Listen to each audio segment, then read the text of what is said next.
ನಮಸ್ತೆ ವೀಕ್ಷಕರೇ, ಇದುವರೆಗೂ ನನ್ನ ರೆಸಿಪಿಗಳನ್ನು ನೋಡಿ ಲೈಕ್ ಮಾಡಿ ಎನ್ಕರೇಜ್ ಮಾಡಿದ್ರ ತುಂಬಾ ಥ್ಯಾಂಕ್ಸ್. ಹೊಸದಾಗಿ ನೋಡ್ತಾ ಇರೋರು ಈಗಲೇ ಸಬ್ಸ್ಕ್ರೈಬ್ ಮಾಡ್ಕೊಳ್ಳಿ.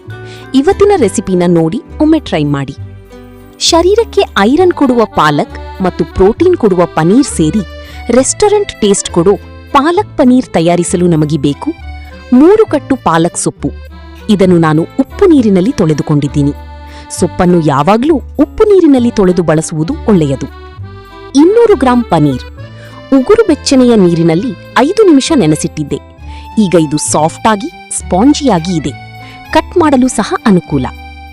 8 ಗೋಡಂಬಿ, ಇದು ಪಾಲಕ್ ಗ್ರೇವಿಗೆ ಒಳ್ಳೆಯ ರುಚಿ ಹಾಗೂ ಕ್ರೀಮಿ ಟೆಕ್ಸ್ಚರ್ ಕೊಡುತ್ತೆ. ಗಾಣದ ಕೊಬ್ಬರಿ ಎಣ್ಣೆ 4 ಚಮಚ, 8 ಕಾಳು ಮೆಣಸು, ಅರ್ಧ ಚಮಚ ಜೀರಿಗೆ, 2 ಲವಂಗ, 2 ಮಸಾಲೆ ಎಲೆ, ತರಿಯಾಗಿ ರುಬ್ಬಿಕೊಂಡ 2 ಇಂಚು ಹಸಿ ಶುಂಠಿ, 1 ಬೆಳ್ಳುಳ್ಳಿ, 5 ಹಸಿಮೆಣಸಿನಕಾಯಿ, ಸಾಧ್ಯವಾದಷ್ಟು ಸಣ್ಣದಾಗಿ ಹೆಚ್ಚಿಕೊಂಡ 2 ಈರುಳ್ಳಿ ಹಾಗೂ 1 ಮೀಡಿಯಂ ಟೊಮ್ಯಾಟೊ, 1 ಹಿಡಿ ಸಣ್ಣಗೆ ಹೆಚ್ಚಿದ ಪಾಲಕ್ ಸೊಪ್ಪು. ನಾನು ಮೆಣಸಿನಕಾಯಿ, ಧನಿಯಾ ಹಾಗೂ ಅರಶಿನ ಒಟ್ಟಿಗೆ ಪುಡಿ ಮಾಡಿಕೊಂಡಿದ್ದೀನಿ. ಈ ರೆಸಿಪಿಯಲ್ಲಿ ಹೆಚ್ಚು ಮಸಾಲೆಗಳ ಬಳಕೆಯಿಲ್ಲ. ಈ ರೆಸಿಪಿಗೆ ಹೋಟೆಲ್ ರುಚಿ ಕೊಡುವ ಸೀಕ್ರೆಟ್ ವಸ್ತು ಕಸೂರಿ ಮೇಥಿ. ಕೊನೆಗೆ 4 ಚಮಚ ಫ್ರೆಶ್ ಕ್ರೀಮ್ ಹಾಗೂ ರುಚಿಗೆ ತಕ್ಕಷ್ಟು ಉಪ್ಪು. ಮೊದಲಿಗೆ ಪಾಲಕ್ ಸೊಪ್ಪು ಹಾಗೂ ಗೋಡಂಬಿಯನ್ನು 2 ನಿಮಿಷ ಬೇಯಿಸಿ ರುಬ್ಬಿಕೊಳ್ಳಬೇಕು. ಒಂದು ಬಾಣಲಿಗೆ ಎಣ್ಣೆ ಹಾಕಿ ಕಾದ ನಂತರ ಜೀರಿಗೆ, ಮೆಣಸು, ಲವಂಗ, ಮಸಾಲೆ ಎಲೆ ಹಾಕಿ ಮಸಾಲೆ ಫ್ರೈ ಆಗುತ್ತಿದ್ದಂತೆ ಇದಕ್ಕೆ ತರಿಯಾಗಿ ರುಬ್ಬಿದ ಬೆಳ್ಳುಳ್ಳಿ, ಶುಂಠಿ ಹಾಗೂ ಮೆಣಸಿನಕಾಯಿಯನ್ನು ಸೇರಿಸಿಕೊಳ್ಳೋಣ. ಇವೆಲ್ಲವೂ 3 ನಿಮಿಷ ಫ್ರೈ ಆದ ನಂತರ ಹೆಚ್ಚಿಟ್ಟ ಈರುಳ್ಳಿಯನ್ನು ಸೇರಿಸಿಕೊಂಡು ಕಂದು ಬಣ್ಣಕ್ಕೆ ತಿರುಗುವವರೆಗೂ ಫ್ರೈ ಮಾಡೋಣ. ಈರುಳ್ಳಿ ಚೆನ್ನಾಗಿ ಫ್ರೈ ಆದ ನಂತರ ಇದಕ್ಕೆ ಟೊಮ್ಯಾಟೊ ಹಾಗೂ ಹೆಚ್ಚಿಟ್ಟ ಪಾಲಕ್ ಸೊಪ್ಪು ಸೇರಿಸಿ ಧನಿಯಾ, ಮೆಣಸಿನಕಾಯಿ ಮತ್ತು ಅರಶಿನ ಪುಡಿಯನ್ನು ಸೇರಿಸಿಕೊಳ್ಳೋಣ.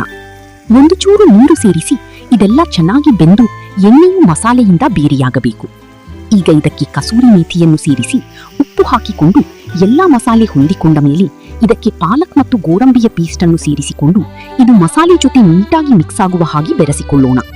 ಪಾಲಕ್ ಮೊದಲೇ ಬೆಂದಿರೋದರಿಂದ ಇದನ್ನು ಹೆಚ್ಚು ಬೇಯಿಸುವ ಅಗತ್ಯವಿಲ್ಲ. ಪಾಲಕ್ ಪ್ಯೂರಿ ಮಸಾಲೆ ಜೊತೆ ಈಗ ನೀಟಾಗಿ ಮಿಕ್ಸ್ ಆಗಿದೆ. ಈಗ ಇದಕ್ಕೆ ಪನೀರನ್ನು ಸೇರಿಸಿಕೊಳ್ಳೋಣ.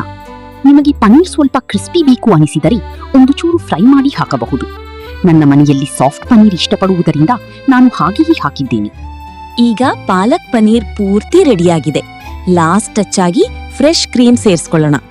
ಈಗ ನಮ್ಮ ರೆಸ್ಟೋರೆಂಟ್ ಶೈಲಿಯ ಪಾಲಕ್ ಪನೀರ್ ಸವಿಯಲು ಸಿದ್ಧವಾಗಿದೆ.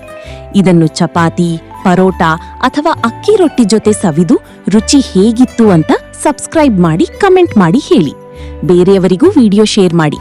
ಮುಂದಿನ ವಿಡಿಯೋದಲ್ಲಿ ಮತ್ತೊಂದು ರೆಸಿಪಿಯ ಜೊತೆ ಸಿಗೋಣ. ಅಲ್ಲಿಯವರೆಗೂ ರುಚಿಯಾಗಿ ತಿಂದು ಆರೋಗ್ಯವಾಗಿರಿ.